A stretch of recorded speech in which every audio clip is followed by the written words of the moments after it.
on the 2nd of December 2024. The following members are present: Councillors Ali Callison, Jerry Convery, Colin Dewar, Gladys Ferguson Miller, Carl Johnston Dempsey, Leslie MacDonald, Richard Nelson, Norman Ray, Graham Scott and David Shearer. Thank you, and I'll pass you back to the Chair for today's business. Thank you, Stuart. Agenda item number 1 is any declarations of interest? No items. Agenda item number 2 is the minutes of the special meeting. These are on pages 3 to 6. These are for approval. I'll move these as correct record. I'll second it. All agreed? Thank you. Agenda item number 3 then is the minutes of the previous meeting. These are on pages 7 to 10. For a correct record, I'll move these. I'll second it. All agreed? Thank you. Agenda item number 4 is review of case in respect of planning application P240361. These are pages 11 to 94. The item before us today is a notice of review from DTA Architects on behalf of Mr and Mrs Wiley. The applicant is asking the PLRB to review the planning officer determination to refuse an application for the erection of a single-storey dwelling house at land at Mill Road in Biggar. Details of the proposals, the officer's report of handling and information submitted by the applicant are provided in the papers that have been distributed to members, as I said, on pages 11 to 94. The first point then for the PLRB to consider and decide is how to proceed with this review. The applicant has indicated that they consider the review to be the subject of a site visit before a decision is made. Taking account of what is in our papers, we have to decide whether they do in fact contain sufficient information for us to determine the review, or if we need more written information, a hearing or a visit to the site. I think all the information we have, plus the detailed photographs we have of the site, provides us with all we need to consider this review. Do the members therefore agree that we can proceed without a site visit, hearing or additional information? Agreed. Anyone otherwise minded? We will then proceed to review. I will open the review then for any points or discussions. If you could please indicate now. Councillor Graham Scott, please. Thank you, Chair. Is it okay now that my red light has flashed up there? Thank you, Chair. Just a couple of quick questions in relation to this one. Obviously, I've read the report and I noticed that this one is inside the village envelope of Biggar, which normally would mean that NPA 4 in its strictest sense would not apply.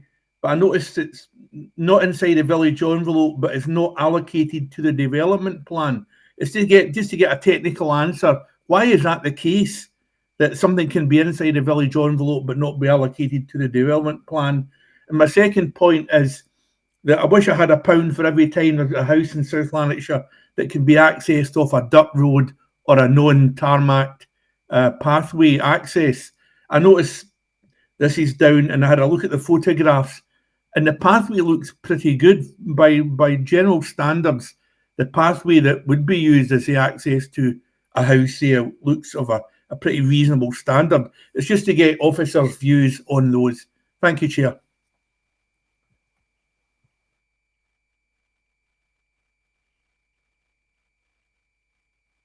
Okay, thank you. First of all, on the unallocated nature of the site, it's not uncommon to have white land within settlement boundaries. The development plan tends to allocate sites for 4 or more units, so any leftover land would be white land. That's not an unusual situation.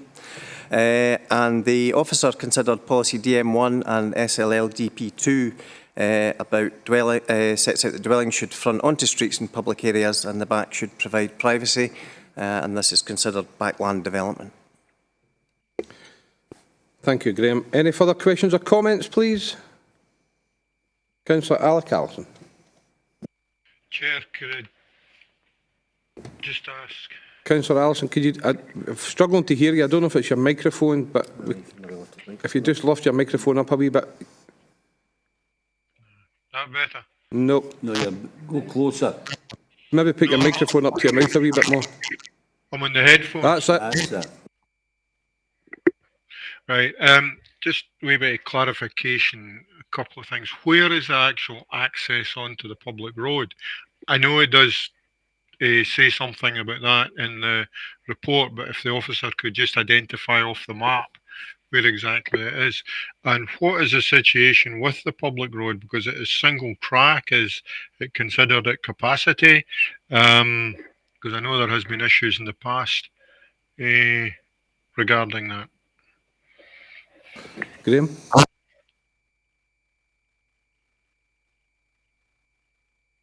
Okay. I think the access is to the side of Rowhead Cottage onto the main road from the back of the cottage, and I believe there were no roads objections to the application as presented.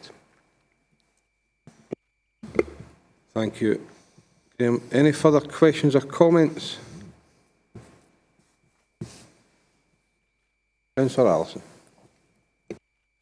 Sorry, I had a second question regarding the capacity of the public road, it being single track.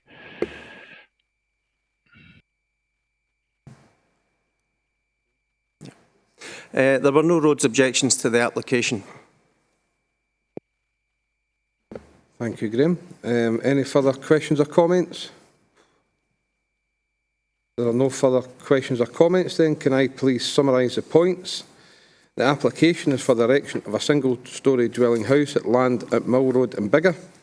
If we consider that there is no valid policy justification to support the erection of a dwelling house at this location and it would not accord with the development plan, planning permission can be refused.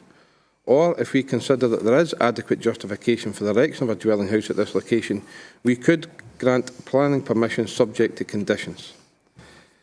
I will then now invite for decisions and reasons. If you could please indicate now.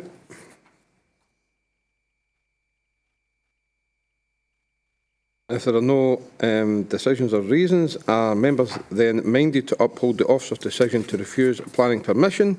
All agreed? Agreed. Is anyone else otherwise minded?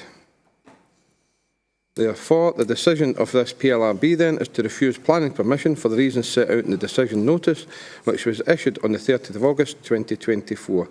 The next stage is that a written decision notice will be issued by the PLRB, and this should be issued within 28 days. Agenda item number 5, I have no items of urgent business, and I must thank you all for attending this morning, and have an enjoyable day. Thank you.